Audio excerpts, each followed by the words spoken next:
Lobato. Hay novedades, hay encuestas que se han realizado recientemente y también se está planteando ya un panorama político y una interna entre la UCR, el PRO, el PJ, el kirchnerismo, los no kirchneristas, dentro del propio PJ con la Cristina y el Quintela. Bueno, no sé, hay una amenaza. Todavía nos faltan, ¿cuánto? 5 meses para llegar al año que viene, que va a ser el año de elecciones de medio término, y ya nos estamos sacando los ojos. Porque, bueno, parece que todavía hay mucho para manotear en este país y hay mucha gente que está interesada. ¿Cómo andás, Claudia? ¿Todo bien? ¿Qué tal, Javier? Muy bien, muy bien. Bueno, como vos decís, vamos a estar entretenidos, digamos. O sea, cuando hay elecciones, los años electorales generan esto, y Claro. los presidencialismos en realidad generan esto. Es decir, que el presidencialismo, el oficialismo se empieza a ordenar, como vamos viendo, y la oposición se desordena.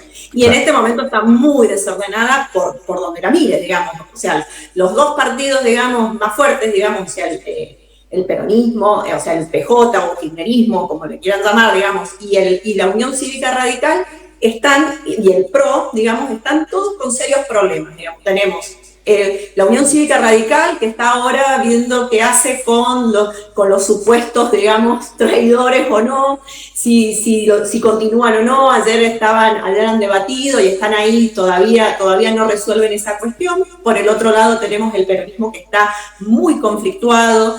Vemos Cristina con Quintela, pero a su vez también con Axel Kicillof, que bueno, creo que hay una cuestión de egos, y eso es algo que está, digamos, perjudicando esta necesidad de respuesta. Porque, a ver, la gente no quiere esto, la gente necesita respuestas, necesita ver algo al frente. Por eso es que creo que todavía aún con todo lo que está pasando, todavía hay un cierto, digamos, apoyo al presidente. El presidente no ha hecho más, digamos, que cumplir, digamos, con su promesa, digamos, de humillar a la casta. Con eso, digamos, viene cumpliendo. El resto de las promesas, digamos, fíjate que hasta la inflación, que incluso que ellos se captan de haberla, digamos, prácticamente dominado, el FMI pronostica para el año que viene una inflación mayor de la que tenía estipulada el gobierno. Entonces vemos que el resto de los logros está todavía muy confuso. Lo que hace el presidente es todo el tiempo generar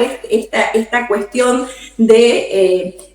muy ideológica, digamos, de esta posición que ha tomado de llevar al extremo su ideología, y generando, digamos, una espiral de violencia, digamos, sin precedentes. Porque estamos viendo cuestiones muy peligrosas, me parece, porque ya está pasando todos los límites que uno podría pensar, digamos, o sea, en la palabra, digamos, del presidente. Porque uno puede decir, bueno, a ver, que se peleen por ahí la oposición, pero o que se peleen, digamos, más abajo, más abajo del terreno, digamos, por ahí puede haber alguna, pero que del presidente vengan estos mensajes de odio, como por ejemplo lo que dijo el otro día sobre Cristina Fernández. Bueno, me parece que son cuestiones como a tener muy en cuenta. Uno puede estar a favor o en contra, digamos, de apoyar a Cristina o no apoyarla, pero me parece que esta espiral de violencia, este mensaje de violencia, cada vez va calando más en la sociedad y va a salir de las redes, y vemos que está también saliendo de las redes sociales, digamos. No queda en la virtualidad esta violencia después se empieza a manifestar en el terreno. Lo vimos el otro día, digamos, cuando pasó en la toma en la Universidad de Quilmes. Entonces vimos esa situación, una situación muy violenta. Después escuchamos a la concejal de Quilmes decir las barbaridades que dijo. Entonces me parece que hay una situación muy peligrosa, que no la estamos por ahí tomando en este vértigo, digamos, de la información, como por ahí como que lo dejamos pasar. Y esto me parece que es algo que debemos tener en cuenta. Después, bueno, como decías vos... Perdón, Claudia, permitime aportar algo ahí. Aquí en San Luis también se ha viralizado de manera muy preocupante un mensaje del legislador Carlos D'Alessandro, legislador libertario, Sí. que en sus redes sociales y en grupos de WhatsApp incita a los jóvenes a grabar a los profesores que esgriman prácticas zurdas, digo así, lo ha dicho, para escracharlos, para repudiarlos, da un número de teléfono para que envíen esos videos. O sea, digo, a ver, me parece que nos estamos yendo mal de mambo, y lamentablemente esa descocada, si se quiere, para ser sutil en el término, la está generando el propio presidente, porque es él el mismo que genera esa irascibilidad permanente, ¿no? Exacto. Exacto, exacto. Entonces esto se empieza a replicar, digamos, en cada lugar, en cada uno de los que tienen, digamos, que tienen una función pública. Por ejemplo, bueno, como te decía, bueno, en la concejal de Quilmes, en el senador, en el legislador D'Alessandro. Entonces me parece que empezamos a ver cuestiones, digamos, que eran muy pasadas, digamos, de la historia argentina, digamos, esta violencia política, pero que después de la vuelta a la democracia había habido una cierta, digamos, conducta, digamos, o una cierta, más allá, digamos, de los errores y los fallos, digamos, había habido un cierto consenso que ciertos límites no se traspasaban. Si bien, como yo siempre digo, había indicios, y esto no hay que desconocerlo, que había indicios de una cierta, bueno, cosas que se le dijeron al kirchnerismo, por ahí en ciertas formas, pero nunca llegaron a este nivel, digamos. Es decir, yo creo que si hubiese pasado en ese momento, digamos, lo que está pasando ahora, yo creo que hubiesen sido linchados en la plaza pública, me parece. Y hoy me parece que estamos con una liviandad, digamos, escuchamos las cosas y parece que nada, o sea, entonces esto es lo peligroso, este caldo de cultivo que se va, digamos, que va por debajo, que va, digamos, traspasando las capas las capas sociales sin que nos demos cuenta, y va germinando, digamos, una bomba, digamos. Yo creo que es, y en esto voy a ser extremista, es una bomba de tiempo muy peligrosa, y donde la violencia puede llegar a no tener un límite. Entonces yo creo que hay que prestar mucha atención a esto, que todos debemos, digamos, cuestionar estas situaciones, que debemos denunciar, digamos, pero denunciar no desde el odio, sino de decir, bueno, a ver, basta, señores, o sea, por acá no es el lugar, podemos estar de desacuerdo, tenemos que expresarnos de otra forma, esta no es la forma de llegar a ningún, o sea, sin acuerdo, sin consenso, no hay posibilidad de convivencia social. O sea, a ver, el presidente habla de libertad, pero él habla de una libertad individual, no de una libertad colectiva, de una libertad inclusiva, donde haya igualdad, digamos. Él está hablando le está hablando a seres individuales, entonces, sálvese quien pueda. Y esto es el mensaje del presidente, digamos, entre líneas, y casi bastante claro, digamos. Entonces me parece que esto hay que salirlo a decirlo, y hay que salir no de forma violenta, pero sí pararnos y decir basta. Me parece que este no es el lugar, este no es el país que nosotros hemos luchado, digamos, por una democracia. Sabemos lo que costó conseguirlo, entonces me parece que hay que salir a defender esa democracia. Y es una obligación de todos y todas, o sea, esto nos pertenece, y esto es algo, porque la democracia es de cada uno de nosotros,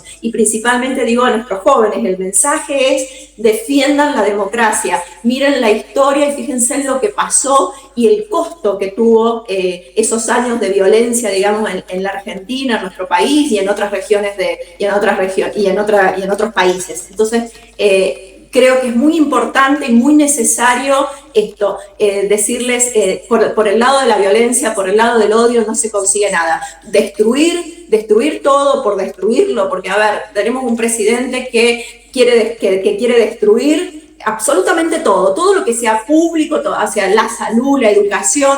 O sea, a ver, digamos, hicieron una reforma laboral que lo único que a quienes favoreció es al empleador. ¿Había que hacer una reforma? Sí, había que hacerlo, como lo hemos hablado un montón de veces. Con el tema de las jubilaciones también hay que hacer una reforma, sí hay que hacerla, pero hay que buscar los modos y las formas de que la gente no pierda sus derechos, porque hay una situación muy real. A ver, hoy la reforma laboral que se aprobó, digamos, lo único que favorece es la informalidad, que ya lo hemos hablado otras veces. Pero y después no vas a tener después vas a tener personas en edad para jubilarse y tenés un sistema previsional totalmente destruido. Entonces ese es el problema. Si no mejoramos lo que tenemos y solo lo rompemos, no vamos a ningún lado. Entonces ahí es donde nos tenemos que parar, digamos. Yo no puedo salir a romper todo. Ahora el tema, por ejemplo, con AFIP. Digamos, a ver, seguramente había cosas que modificar, pero si lo modificamos y ponemos a un funcionario al frente con credenciales poco transparentes, cuestionado, y no aclaramos bien cuál va a ser el cambio, porque en realidad los impuestos siguen siendo los mismos, no hay inclusión de impuestos, entonces me parece que hay una situación muy, muy poco clara. Es decir, largo esto, digamos, listo, se terminó la FIP, listo, se terminó esto, se terminó lo aquello, pero no mejoro nada. En realidad rompo. Y lo hago todo de una manera violenta, con un mensaje violento, que lo único que queda a la gente, que queda, digamos cuando todo se aplaca, es esa violencia, digamos, esa exacerbación del odio constante. Tal cual. Bueno, un poco es lo que digo yo, ¿no? Apareció un par de incongruencias en algunas pensiones por discapacidad. Bueno, damos de baja todas las pensiones, después vemos. Mientras tanto hay gente que se muere porque no tiene la cobertura, hay otros que se quedan sin acompañante terapéutico, que no se pueden mover de una cama, y lo digo con conocimiento de causa porque me ha tocado con gente cercana que le ha pasado y que inclusive hemos tenido que recurrir a amenazas jurídicas por abandono de persona. ¿Por qué? Bueno, no querían mantenerle el beneficio que está más que fundado del momento en que tienen un grado de discapacidad importante. Bueno, ahí es donde yo disiento con la política del presidente, en los modos. Hay muchas cosas que hay que hacerlas y que todos coincidimos en que hay que hacerlas. El tema son los modos. Exacto, es cómo hacemos los cambios. Y bueno, con respecto, digamos, a las encuestas, Subán Córdoba nos ofreció, digamos, una nueva encuesta, y ahí pudimos ver que, por ejemplo, ellos revelaron dos datos. El tema de las universidades públicas y la aprobación que tiene la universidad pública, donde dice que el 99% de los argentinos, digamos, la universidad pública es una herramienta para crecer como país. Después que el 80,7% está de acuerdo con las universidades públicas, que ayudan a la movilidad social, algo que el presidente dijo que eso no era así. El 91% está en desacuerdo con que las universidades públicas son un gasto innecesario. Es decir, la sociedad argentina todavía comparte algunos consensos, por ejemplo, el de la universidad pública es uno de ellos. Es decir, que la gente aprueba, está conforme con la universidad pública, digamos, la considera como un orgullo nacional, como dice Subán Córdoba. 6 de cada 10 argentinos cuestionó, por ejemplo, el veto al presupuesto universitario. Más del 74% de la sociedad argentina confía en las universidades públicas. El 60% de los argentinos, como dijimos, bueno, está en desacuerdo con el veto a Milei al financiamiento educativo, y el 32% lo apoya. Es decir, que vemos que ahí el presidente se ha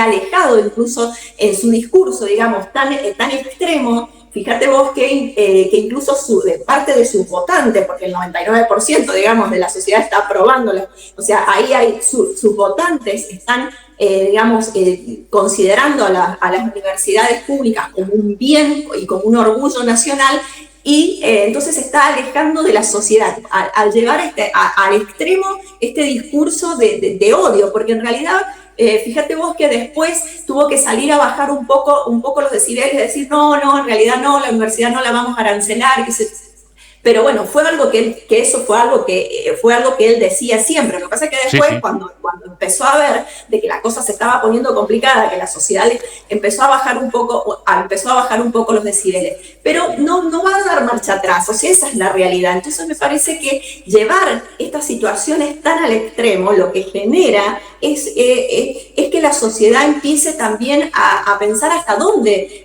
voy a acompañar hasta dónde voy a acompañar a este extremo, digamos, hasta dónde, qué es lo que después le va a quedar a la sociedad. Porque si rompemos todo, o sea, la educación, la salud, estamos viendo lo que está pasando con los hospitales nacionales, están en una crisis real. Entonces, digo, si tenés gente que hoy tenés en la mayoría en la informalidad y a su vez no va a tener acceso a la salud pública, no va a poder ir a la educación pública, si no va a tener acceso a una jubilación, porque el año que viene, teóricamente, la moratoria también para jubilaciones tampoco va a seguir vigente. Entonces digo, empezás a tener una situación, una masa social con muchos problemas, con desocupación, porque vemos que la desocupación está creciendo día a día, porque hoy, digamos, este problema, por ejemplo, que estábamos hablando de AFIP, que queden desocupadas personas y que no se las reubique, o sea, porque, a ver, hay una situación real, vos podés, a ver, había que achicar el Estado, quizás había empleados, sí, bueno, pero tenías que buscar las formas también, porque de ver cómo ubicás a esa gente, qué va a pasar, porque esa gente que queda desocupada, obviamente, es un efecto dominó, nos va a afectar a todos, o sea, afecta al comerciante, al negocio del barrio. Entonces me parece que hay cuestiones que se está haciendo todo mal. Esa es la realidad. Se está haciendo todo por una cuestión ideológica, pero no con una cuestión, digamos, de decir, bueno, ¿cómo le mejoro la vida a los habitantes de mi país? No hay una sensación de mejorarle la vida a todos, sino de mejorarle la vida a algunos y no a algunos de los que más puedan, de los que van a poder, digamos, pagar la educación, los que pueden pagar la salud. Entonces me parece que son cuestiones muy, muy ahí a tener en cuenta. Fíjate que el otro dato que hizo Subán Córdoba es el nivel de aprobación que tiene la gestión del presidente y la de los gobernadores. Y yo miraba ahí, hay unos datos, por ejemplo en Cava, bueno, tiene el 63% de desaprobación, Santiago del Estero, San Luis y Salta el 62%.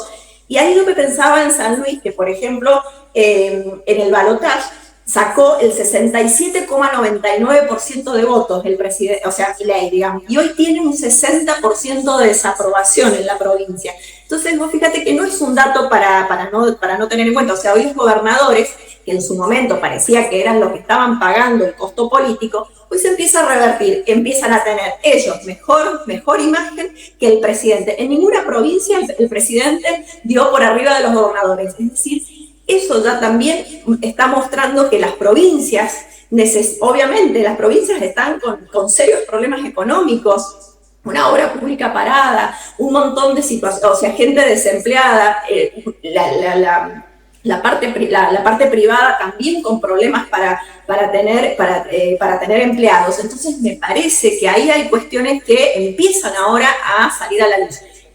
Veía que el presidente ha perdido 13 puntos desde que empezó la gestión, digamos, de aprobación. Entonces, esas son cuestiones que yo creo que el presidente debería estar tomando nota. No sé si lo está haciendo el presidente, que está muy, muy atento a las encuestas, pero habría que ver qué es lo que ellos están mirando. Creo que ellos ahora están preocupados por las legislativas del 2025, posiblemente porque ellos sean los que menos tienen para perder, digamos, en esta situación que hablábamos de tanta fragmentación y de tanta ebullición que hay en los distintos partidos políticos. Me parece cada que vez más grieta. Claro, me parece que es algo que el presidente está, digamos, como capitalizando y pensando de que, bueno, que ahí él puede llegar a tener no digo una mayoría, porque no va a llegar a una mayoría en las cámaras, pero sí a tener, digamos, más fuerza propia, digamos, porque hasta el momento el presidente, ¿cómo viene? Es un presidente que hemos dicho que tiene minoría en ambas cámaras y viene a fuerza de decretos y vetos. Es más, ahora mismo ha dicho que va a vetar esta reforma que quieren hacer para el tema de los DNU. Él ha dicho que esto es un golpe de Estado porque le están cambiando las reglas de juego a mitad de camino. Entonces vos fíjate que el presidente es, cuando no le parece algo, directamente lo veta, si no hace un decreto y así sucesivamente, y así va gobernando. Es decir, hemos perdido, digamos, se está perdiendo día a día el republicanismo, digamos, es decir, la división de poderes se está desdibujando. ¿Por qué? Porque es un presidente que ha decidido, como te digo, gobernar por decreto y que todo lo que haga el poder legislativo siempre, si le dice que sí a algo, está todo perfecto, y si no, listo, no me interesa, veto y así sucesivamente, y después compro un par de legisladores, cosa de que no me puedan voltear el veto. Entonces, vos fíjate que hay una situación ahí de como por un lado el presidente, digamos, capitaliza esta fragmentación, esta